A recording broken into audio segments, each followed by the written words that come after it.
देखा था, और एक्सपेरिमेंटल सेटअप में हम लोगों ने एक इवैक्यूएटेड ग्लास चैम्बर लिया था, उसके दो तरफ में हम लोगों ने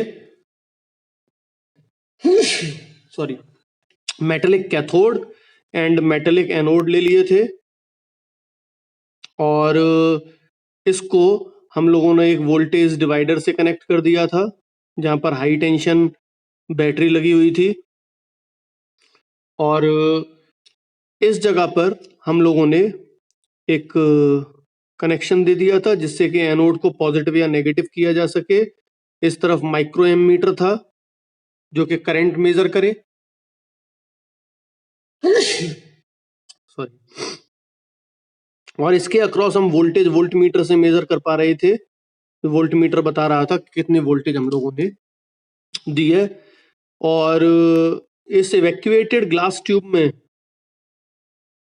हम लोगों ने इस जगह पर क्वार्ट्ज विंडो ली थी, क्योंकि क्वार्ट्ज विंडो अल्ट्रावायलेट रेस को भी अलाउ कर रही है।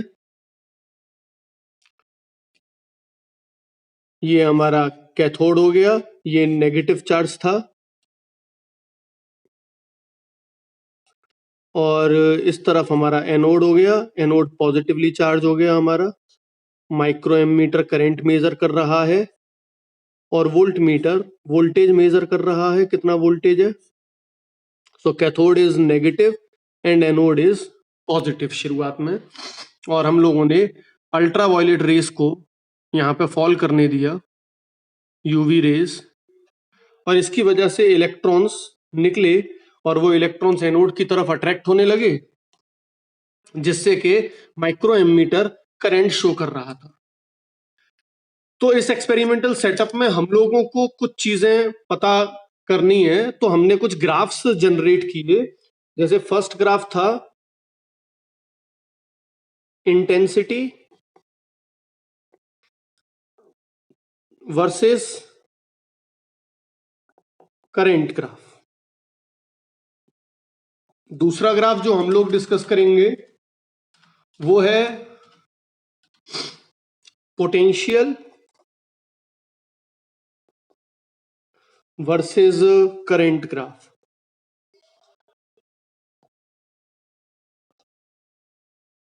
आज सिग्नल थोड़े वीक हैं, पता नहीं 11th की क्लास में भी दिक्कत हो रही है। मैं स्केच यूज कर रहा हूं। तो फर्स्ट ग्राफ है इंटेंसिटी वर्सेस करंट,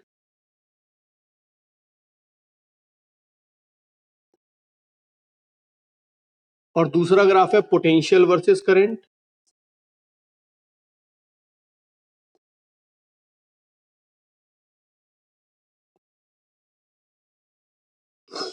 तीसरा ग्राफ जो हम लोग डिस्कस करेंगे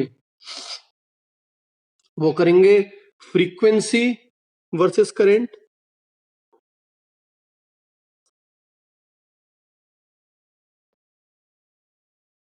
चौथा ग्राफ हम डिस्कस करेंगे फ्रीक्वेंसी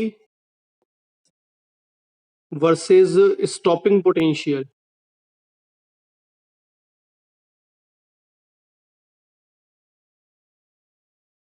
और फिफ्थ ग्राफ हम लोग डिस्कस करेंगे पोटेंशियल वर्सेस फ्रीक्वेंसी। इन सारे ग्राफ से हम अंदाजा लगाएंगे कि ये फिनोमेना क्या है। तो सबसे पहले हम intensity versus photo electric current का ग्राफ लेते हैं।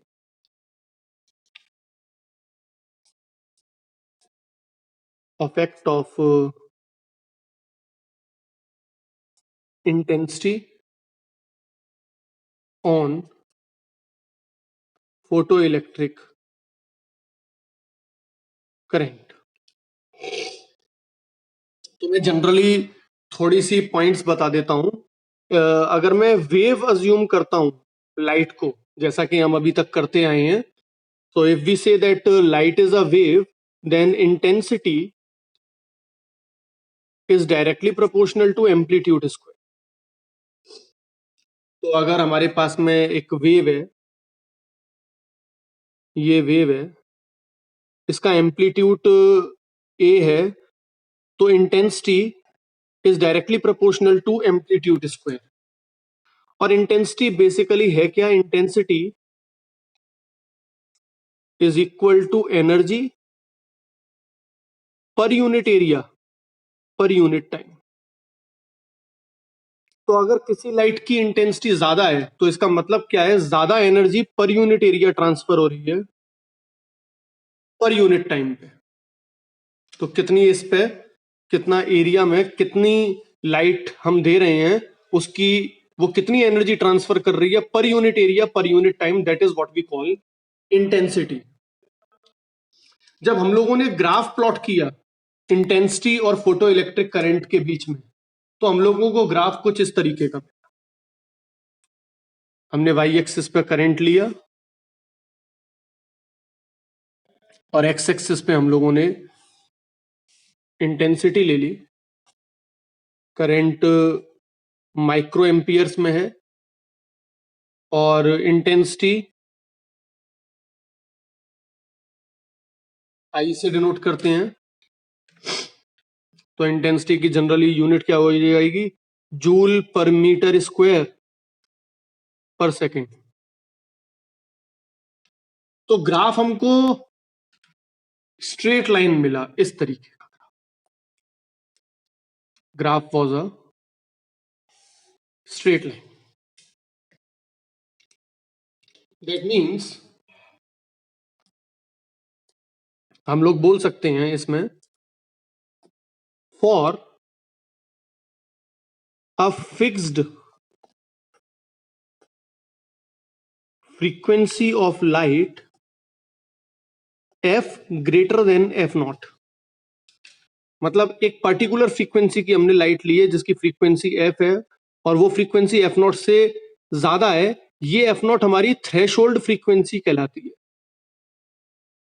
इसके बारे में हम बाद में डिस्कस करेंगे, लेकिन फोटो इलेक्ट्रिक इफेक्ट का एक इंपॉर्टेंट फिनोमिना है कि एक पर्टिकुलर फ्रीक्वेंसी से नीचे फोटो इलेक्ट्रिक इफेक्ट देखने को हमें नहीं मिलता। उस पर्टिकुलर फ्रीक्वेंसी को हम थ्रेशोल्ड फ्रीक्वेंसी बोलते हैं। इसको बाद में डिस्कस करेंगे। अभी सिर्फ इतना दिमाग में रखना है कि for a fixed frequency of light, photo electric current is directly proportional to intensity of light। अगर मैं इंटेंसिटी बढ़ाता जा रहा हूं वैसे वैसे फोटो इलेक्ट्रिक करंट की वैल्यू बढ़ती जा रही है। मतलब जितना ज्यादा इंटेंसिटी उतना ज्यादा करंट। और इसका मतलब क्या है? जितना ज्यादा इंटेंसिटी होगी इस लाइट की, अल्ट्रावायलेट की, उतनी ही ज्यादा इलेक्ट्रॉन्स यहां से इजेक्ट हो रही हैं, उतने ज्यादा इलेक्ट्रॉन्स पहुंच रही हैं एनोड पे और उतना ही ज्यादा करंट जनरेट हो रहा है। So this was the observation. अगर मैं इस ऑब्जर्वेशन को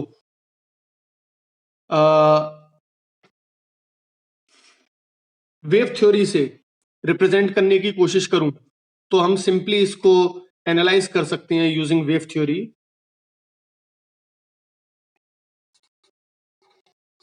wave explanation that more is the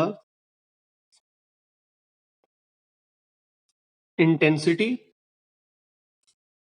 more is the energy carried by wave, that is light। मैं वेव मान रहा हूं और वेव थ्योरी से इसको एक्सप्लेन कर रहा हूं। So more electrons attain work function. Work function phi से हमने डिनोट किया था, मिनिमम एनर्जी जो चाहिए इलेक्ट्रॉन को निकलने के लिए। सो मोर इज करेंट। तो सिंपल है ये फिनोमिना, ये जो ग्राफ है ये वेव थ्योरी से एक्सप्लेन हो रहा है। इंटेंसिटी बढ़ा दी मतलब एनर्जी बढ़ गई, एनर्जी बढ़ गई, एनर्जी बढ़ गई का मतलब ज्यादा इलेक्ट्रॉन्स को एनर्जी मिल रही है वर्क फंक्शन से ज्यादा, तो इलेक्ट्रॉन्स ज्यादा निकल रहे हैं, और ज्यादा इलेक्ट्रॉन्स निकल रही हैं तो एनोड ज्यादा इलेक्ट्रॉन्स को अट्रैक्ट कर रहा है, and that is why the current increases. तो ये ग्राफ बोल रहा है कि लाइट वेव ही है, कोई प्रॉब्लम नहीं है, वेव की तरह अगर हम लाइट को डील करें, so it hardly matters for us. Now let's see second graph.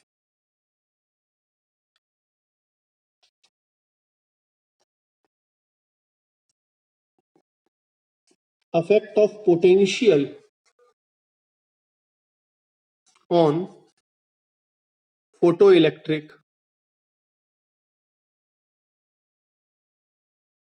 current।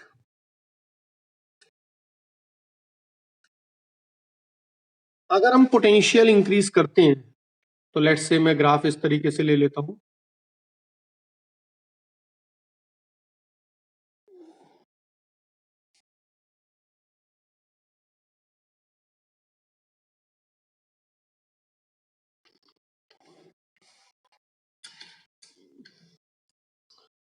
तो इस तरफ हम करंट ले लेते हैं माइक्रो एम्पियर, और इस तरफ हम वोल्टेज ले लेते हैं, दैट इज एनोड और कैथोड के बीच में जो हमने पोटेंशियल दिया है। तो हमको ग्राफ कुछ इस तरीके का मिलता है, एक पर्टिकुलर इंटेंसिटी ऑफ लाइट के लिए अगर हम ग्राफ प्लॉट करें तो graph comes out to be something like this.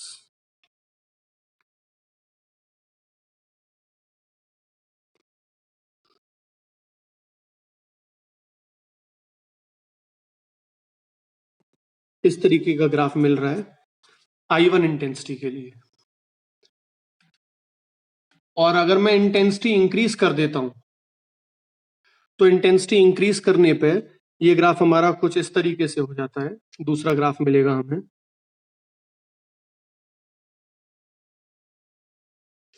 This is for intensity I2 where I2 is greater than I1। तो सिंपली ये ग्राफ हमको क्या डिनोट कर रहा है, for a fixed frequency f greater than f naught, एक particular frequency के लिए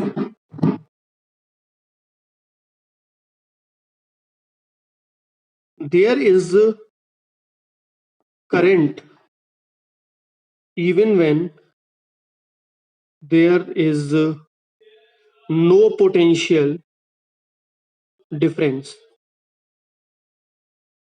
इस जगह पर देखें और इस जगह पर देखें, कोई पोटेंशियल डिफरेंस नहीं है, इस जगह पर पोटेंशियल जीरो है, तब भी करंट है, तब भी करंट है। इसका मतलब क्या है, that implies electrons ejected have some kinetic energy, and even when anode is not attracting these electrons reach cathode, reach anode and constitute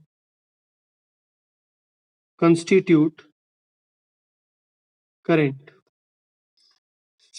तो ये हमारा ग्राफ है। जब मैंने यहां कोई वोल्टेज दिया भी नहीं है, मतलब एनोड पॉजिटिव भी नहीं है, सिर्फ यूवी रेज हम डाल रहे हैं, तब भी इलेक्ट्रॉन्स जो निकल रहे हैं वो यहां पहुंच पा रहे हैं। मतलब इलेक्ट्रॉन जो निकल रहे हैं उनमें कुछ काइनेटिक एनर्जी है, जिस काइनेटिक एनर्जी की वजह से वो एनोड पे पहुंच रहे हैं, इसलिए करंट हमको मिल रहा है even when there is no potential applied to the anode. Anode को हमने पॉजिटिव नहीं किया तब भी। उसके बाद अगर मैं एनोड को पॉजिटिव करता हूं तो क्या होता है, when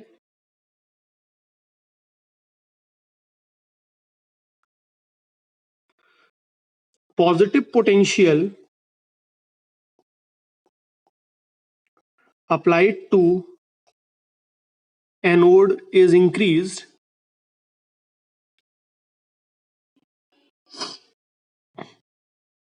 the current increases and after a particular value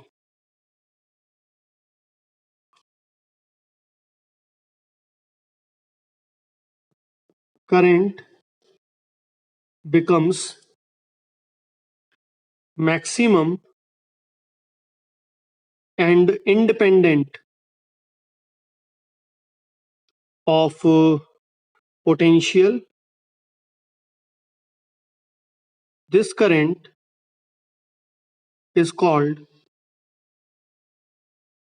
saturation current. तो पहले क्या किया हमने, when there is no potential difference, और इसका कंक्लूजन क्या है, electrons ejected have some kinetic energy, इसलिए करंट मिल रहा है हमको and this is the point. उसके बाद हमने इस रीजन से इस रीजन तक करंट को पोटेंशियल को इंक्रीज किया, तो हम ये देख रहे हैं कि वी पोटेंशियल तक, वी डैश पोटेंशियल तक आते आते तो करंट इंक्रीज कर रहा है दोनों इंटेंसिटीज के लिए, लेकिन उसके बाद में पोटेंशियल के इंडिपेंडेंट हो जाता है. इस रीजन के बाद में, this is the reason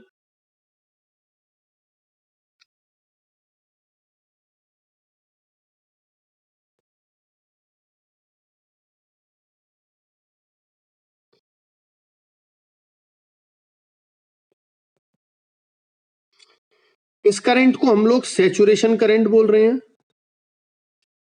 and I is independent of V. इसके बाद में करंट पोटेंशियल के डिपेंडेंट नहीं रह जाता है इस रीजन में. Further I is independent of V, फिर कितना भी पोटेंशियल बढ़ाओ करंट इंक्रीज नहीं कर रहा है. नाउ इस चीज को अगर हम एक्सप्लेन करने की कोशिश करें वेव के फिनोमेना से, तो हम लोग क्या कह सकते हैं,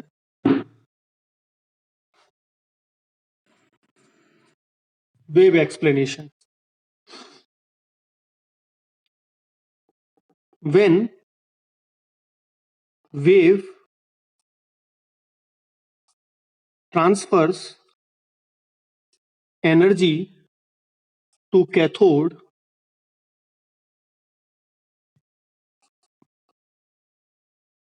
electrons are ejected with kinetic energy and when no potential is applied, जब एनोड को पॉजिटिव नहीं किया, all electrons are not reaching anode. तो हो क्या रहा है, जब हमने शुरुआत में अगर पोटेंशियल नहीं दिया तो यहां से इलेक्ट्रॉन तो निकल रहे हैं, और इलेक्ट्रॉन कुछ तो काइनेटिक एनर्जी के साथ निकल रहे हैं और एनोड पे पहुंच रहे हैं, लेकिन कुछ इलेक्ट्रॉन इस जगह पर इकट्ठे हो गए और कुछ वापस जो है वो यहां पर इकट्ठे हो गए, क्योंकि उनमें काइनेटिक एनर्जी नहीं है और इसलिए वो यहां इकट्ठे होते जाएंगे. कुछ यहां पहुंच रहे हैं, इसलिए करंट की वैल्यू कम है. लेकिन जैसे जैसे हम पोटेंशियल बढ़ाते जाएंगे, all the electrons will start reaching anode on applying V.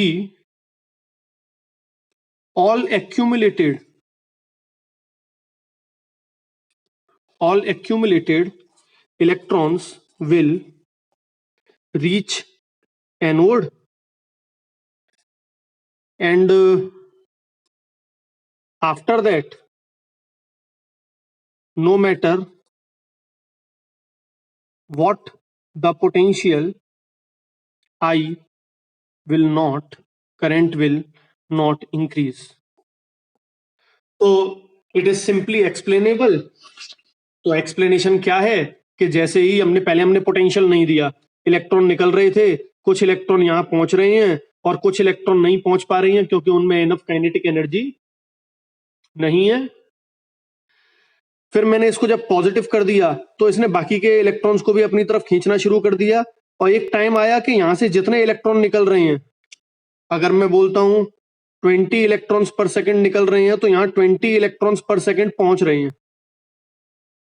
और जब सारे इलेक्ट्रॉन्स ही इस तरफ पहुंच रहे हैं, जितने निकल रहे हैं एक सेकंड में उतने वहां पहुंच रहे हैं, तो करंट की वैल्यू कांस्टेंट हो गई, क्योंकि अब एक्यूमुलेटेड चार्जेस अब नहीं है। इसलिए शुरुआत में तो सारे इलेक्ट्रॉन नहीं पहुंच पा रहे थे, इसलिए एनोड को पॉजिटिव करने पे करंट बढ़ रहा है, और उसके बाद में करंट कांस्टेंट हो जा रहा है, क्योंकि अब एक्स्ट्रा इलेक्ट्रॉन्स हैं ही नहीं, सारे इलेक्ट्रॉन्स ऑलरेडी एनोड के पास पहुंच चुके हैं। So again this is explainable using the wave theory.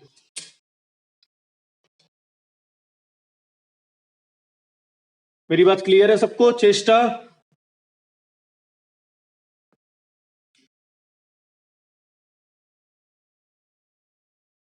चेष्टा?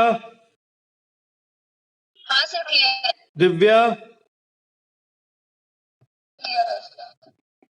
कौशलेंद्र? क्लियर है sir. Khushi? Clear sir. Goyal? Clear है सर। कृष्णाश्री?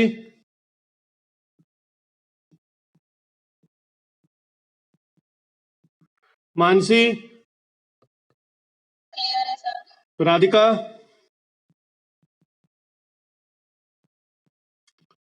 सौरभ?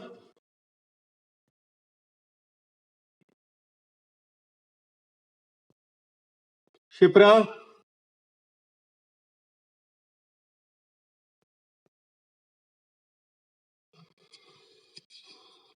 ठीक है, तो ये हमारा सेकंड ग्राफ हुआ। लेकिन इसी ग्राफ में हम एक चीज और देखते हैं।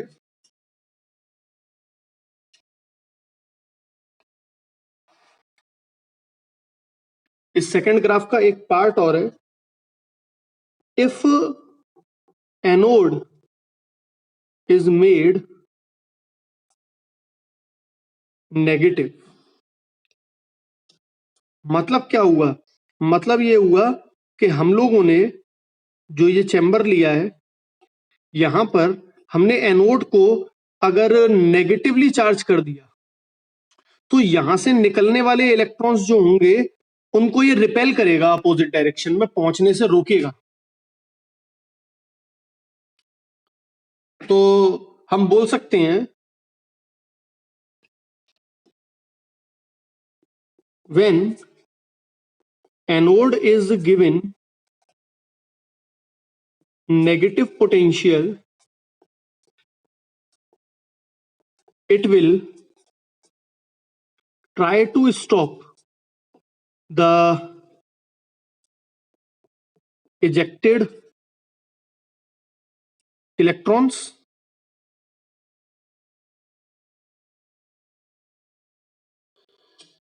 और हमारा ग्राफ पीछे की तरफ जब हम पोटेंशियल को नेगेटिव करते जाते हैं तो हमारा ग्राफ ऐसा आता है।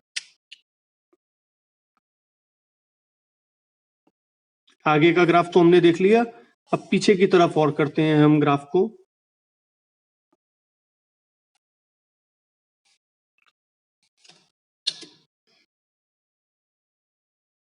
इस तरफ हमारा करंट है माइक्रो एम्पियर्स में, इस तरफ वोल्टेज है, ये वोल्टेज 0 और यहां पर वोल्टेज नेगेटिव हो गई।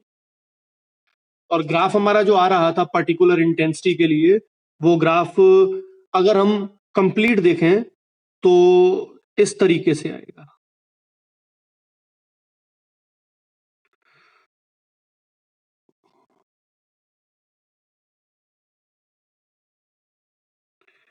I1 इंटेंसिटी और I2 intensity, where I2 is greater than I1। तो यहां वोल्टेज मैंने नेगेटिव कर दिया और ये वोल्टेज है, इसको हम स्टॉपिंग पोटेंशियल बोलेंगे।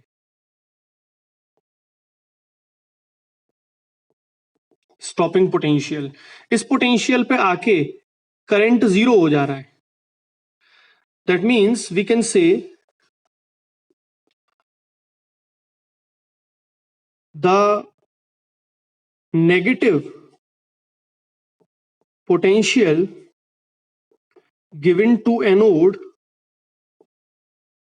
such that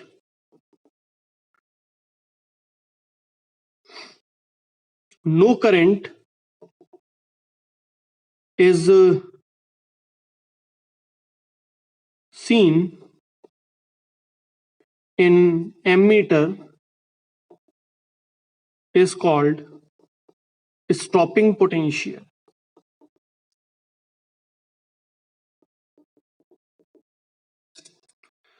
और ये स्टॉपिंग पोटेंशियल जनरली कर क्या रहा है?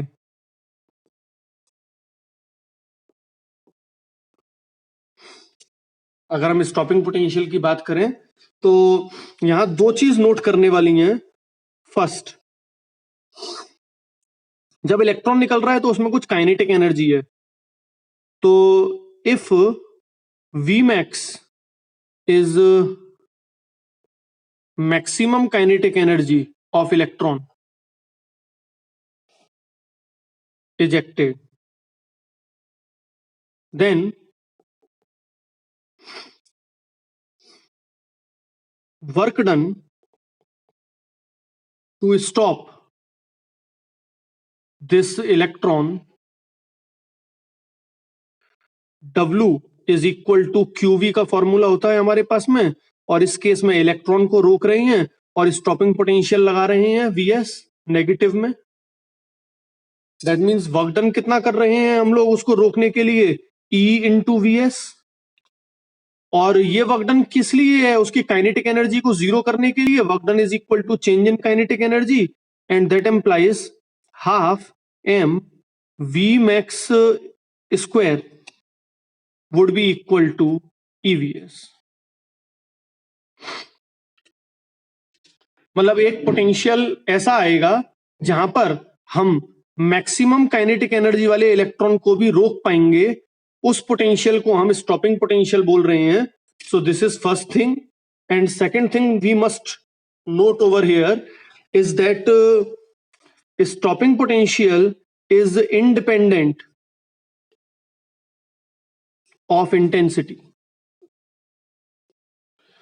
दोनों ग्राफ के लिए स्टॉपिंग पोटेंशियल की वैल्यू सेम है. मतलब कोई भी इंटेंसिटी हो, स्टॉपिंग पोटेंशियल सेम होगा. अब ये वाली जो बात है सेकंड वाली, this can not be explained by considering light as a wave. Wave explanation. Intensity increases, that implies energy increases, that implies kinetic energy increases, that implies EVS, that implies stopping potential must increase. So this is kind of failure of wave theory. Wave theory fails to explain this. क्योंकि कायदा क्या बोल रहा है? Intensity बढ़ने का मतलब है एनर्जी बढ़ना. एनर्जी बढ़ने का मतलब है इलेक्ट्रॉन की काइनेटिक एनर्जी बढ़ना. इलेक्ट्रॉन की काइनेटिक एनर्जी बढ़ने का मतलब है उसको रोकने के लिए ज्यादा पोटेंशियल देना पड़ेगा. तो ज्यादा इंटेंसिटी के लिए स्टॉपिंग पोटेंशियल ज्यादा आना चाहिए और कम एनर्जी के लिए स्टॉपिंग पोटेंशियल कम आना चाहिए. लेकिन ग्राफ ये शो कर रहा है एक्सपेरिमेंटल के stopping potential is independent of intensity, and that can not be explained on the basis of wave theory. Wave theory हमको इस चीज का एक्सप्लेनेशन नहीं दे पा रही है. Is it clear to everyone? Just raise your hand अगर सब लोगों को क्लियर है यहां तक तो.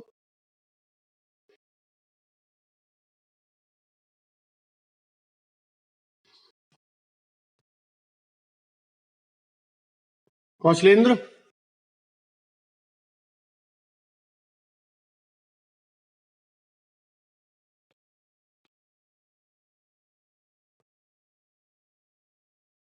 Okay. So now we are getting into the problem कि वेव थ्योरी, हम लाइट को वेव कैसे माने? फोटो इलेक्ट्रिक इफेक्ट का ये फिनोमेना एक्सप्लेन नहीं हो रहा है. इस ग्राफ का एक्सप्लेनेशन वेव थ्योरी के पास नहीं है.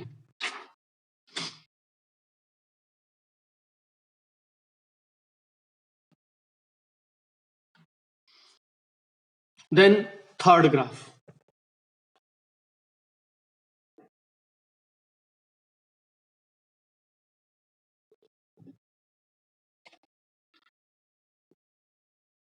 Effect of frequency on photoelectric current.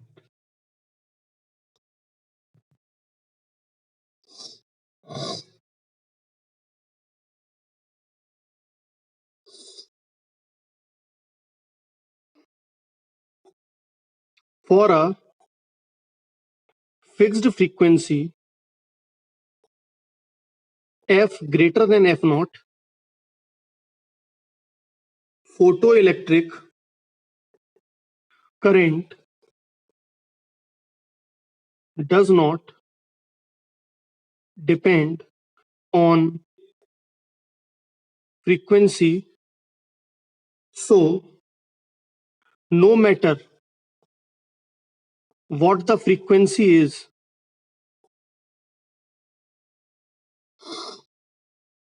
current will be same. तो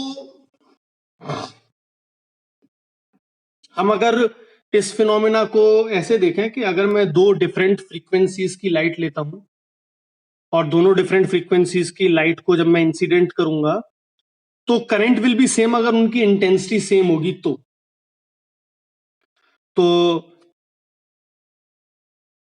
current depends on intensity, not frequency, provided frequency is greater than the threshold frequency.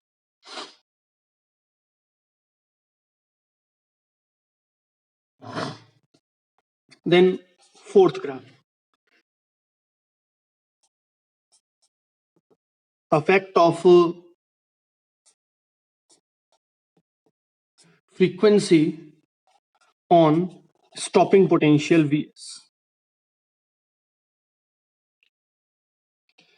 इसका ग्राफ कुछ किस तरीके का आएगा?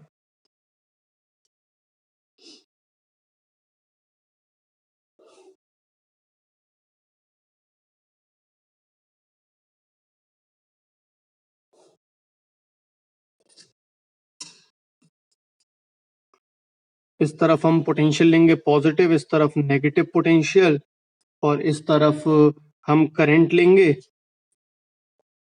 माइक्रो एमीटर में। और अगर मैं दो लाइट लेता हूं एक ही इंटेंसिटी की बट डिफरेंट फ्रीक्वेंसी, तो मेरे को ग्राफ कुछ इस तरीके का मिलेगा।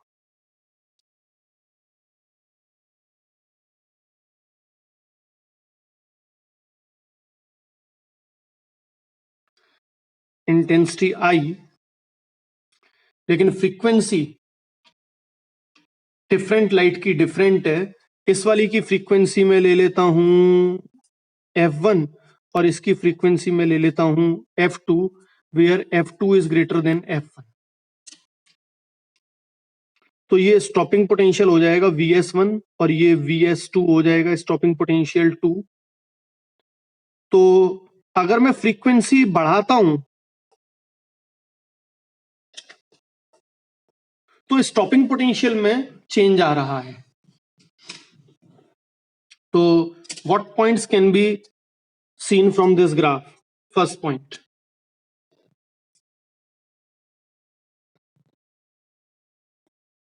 for a fixed intensity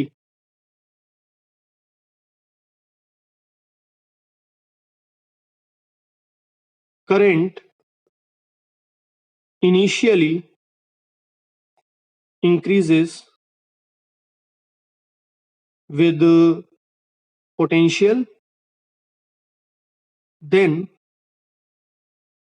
becomes saturated। तो पहले करंट बढ़ रहा है, उसके बाद करंट सैचुरेट हो जा रहा है। इंटेंसिटी सेम है, दोनों लाइट की फ्रीक्वेंसी अलग है। Second point,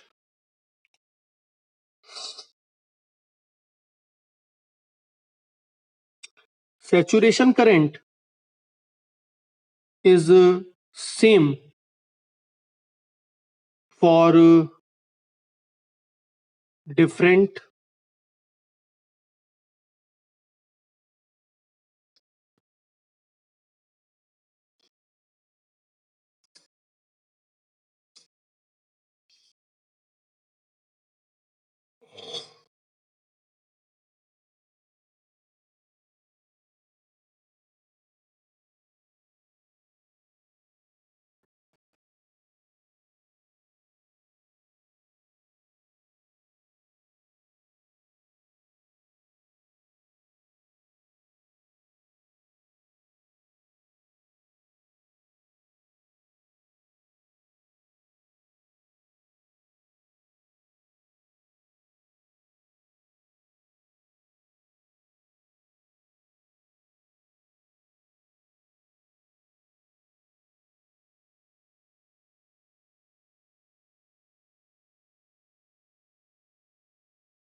So saturation current is same for different frequencies.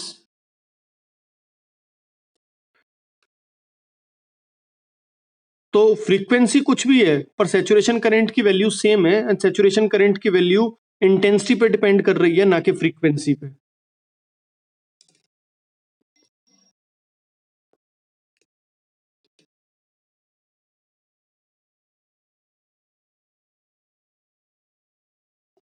For higher frequency, stopping potential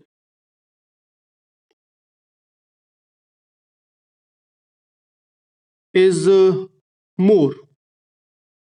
That implies stopping potential depends on frequency.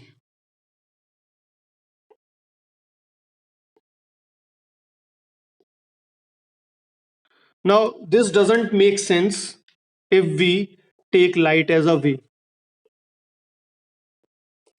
तो अगर मैं वेव मानता हूं तो कायदे से तो इंटेंसिटी पे डिपेंडेंस होनी चाहिए थी. तो Vs must depend on I not F. अगर मैं वेव मानूं तो इंटेंसिटी एनर्जी है और फ्रीक्वेंसी का एनर्जी से कोई लेना देना नहीं है, इसलिए कायदे से स्टॉपिंग पोटेंशियल फ्रीक्वेंसी पे ना होके इंटेंसिटी पे डिपेंड होनी चाहिए थी. लेकिन दिख क्या रहा है हमको कि स्टॉपिंग पोटेंशियल इंटेंसिटी पे डिपेंड नहीं कर रही है और फ्रीक्वेंसी पे डिपेंड कर रही है. So again in this case wave theory fails. Wave theory फिर फेल हो रही है इस वाले ग्राफ को एक्सप्लेन करने के लिए.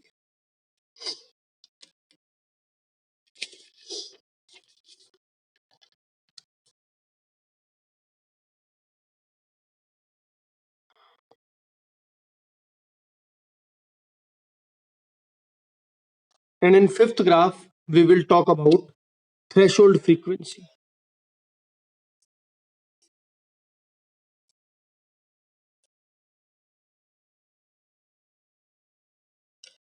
अगर हम लोग एक तरफ स्टॉपिंग पोटेंशियल लें और एक तरफ फ्रीक्वेंसी लें,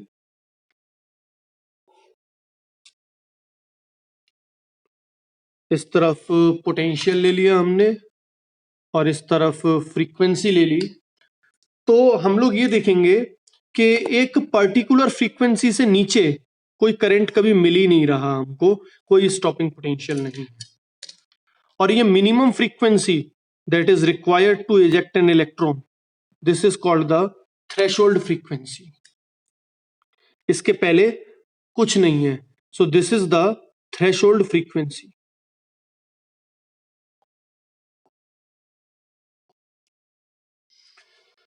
So it shows that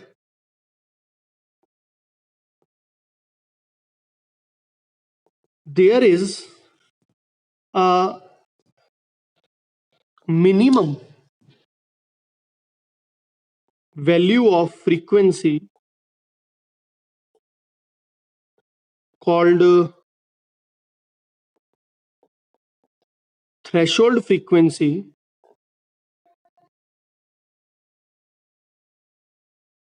below which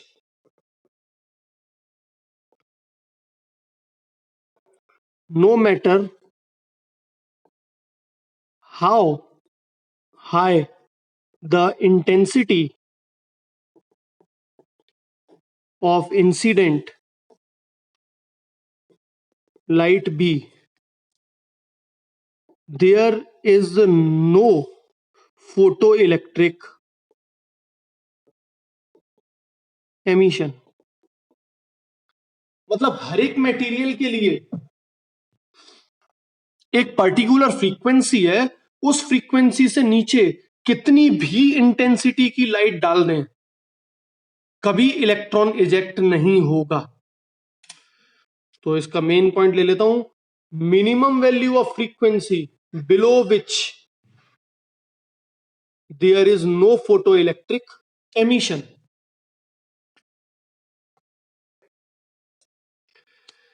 That simply means we can say this threshold frequency f naught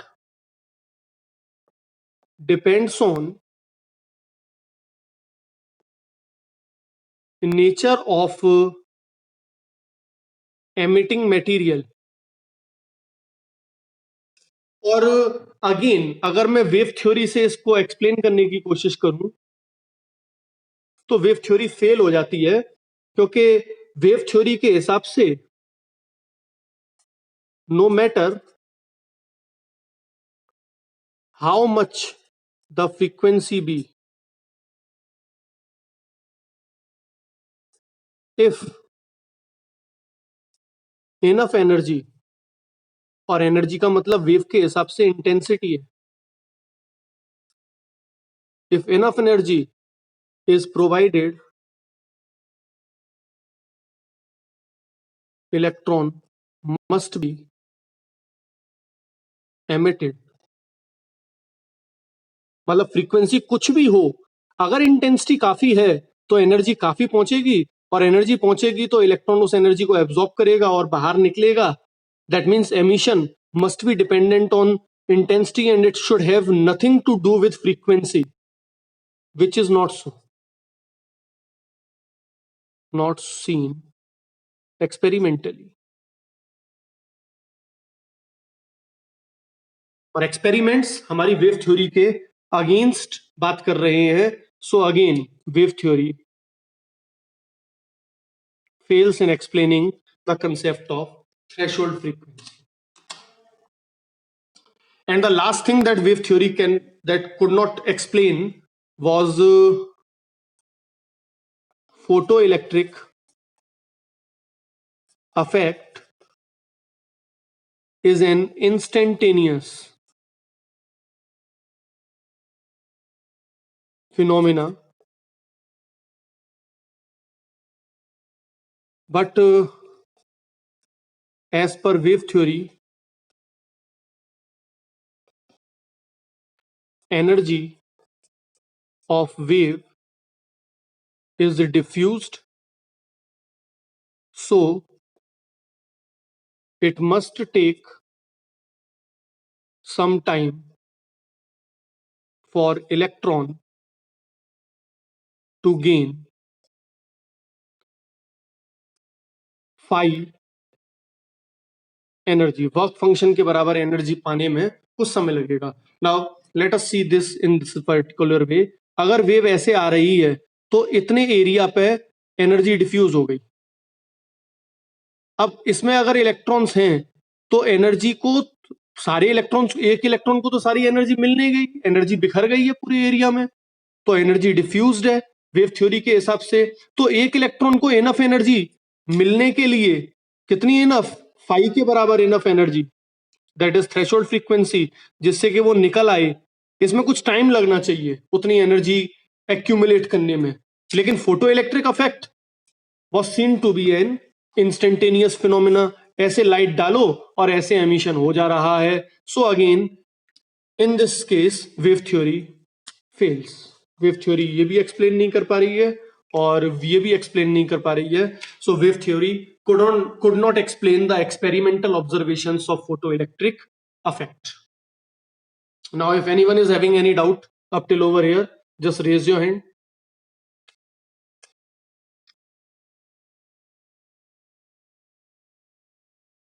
Okay, so few of the graphs could be explained by the wave theory and few of the graphs couldn't be explained by the wave theory। wave theory ज्यादातर मामले में fail हो रही है यहाँ पे, and that is why we cannot rely on the wave theory, but we can provide laws of photoelectric emission। हम laws of photoelectric emission लिख लेते हैं।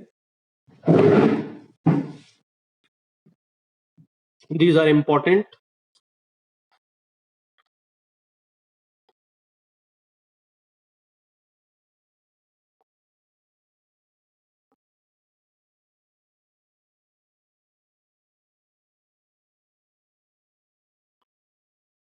Number one, for a given substance,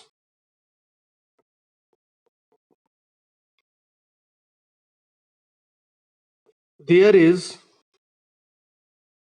a minimum value of frequency of incident light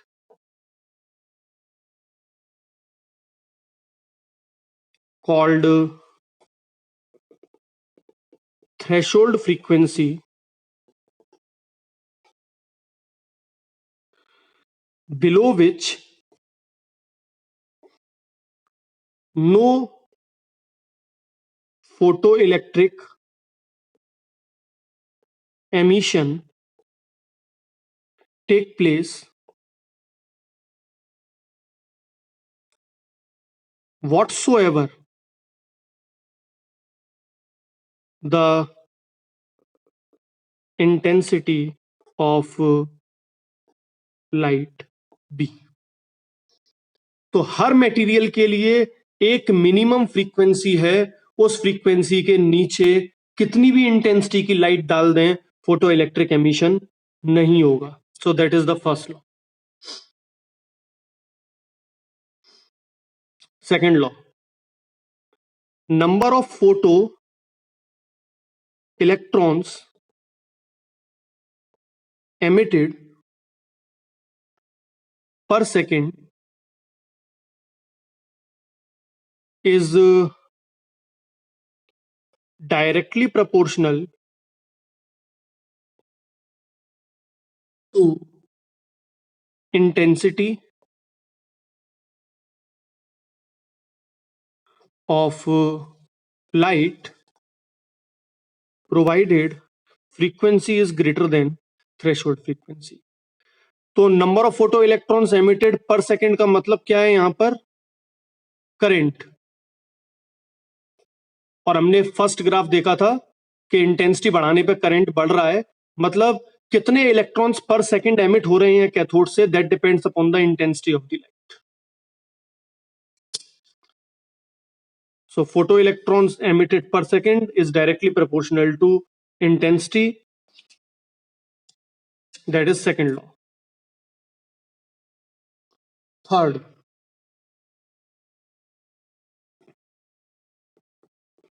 maximum kinetic energy of photoelectron is directly proportional to frequency। ये वाला graph हमको ये बता रहा है कि जैसे जैसे फ्रीक्वेंसी बढ़ रही है वैसे वैसे स्टॉपिंग पोटेंशियल बढ़ रही है, और स्टॉपिंग पोटेंशियल बढ़ रही है तो काइनेटिक एनर्जी बढ़ रही है। That means stopping potential is directly proportional to kinetic energy, which is directly proportional to frequency. That means kinetic energy is a function of frequency. Kinetic energy of photoelectron is directly proportional to the frequency. Fourth,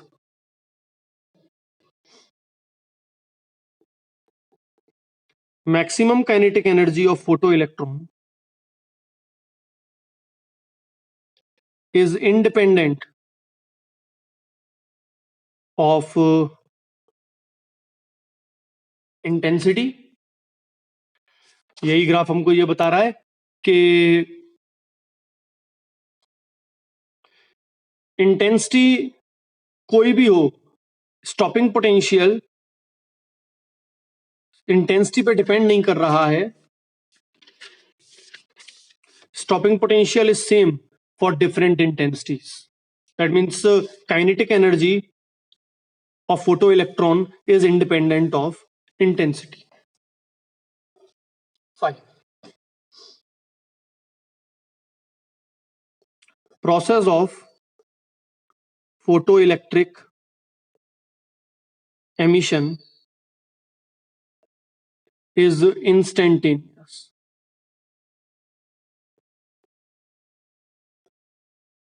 5. So these 5 are the laws of photoelectric emission. ये सारे laws Albert Einstein ने explain किए, and that was the explanation given by Albert Einstein for photoelectric effect, जिसके लिए उसको Nobel prize मिला था. That we are going to discuss in the next class. यहां तक किसी को कोई डाउट है तो just raise your doubts.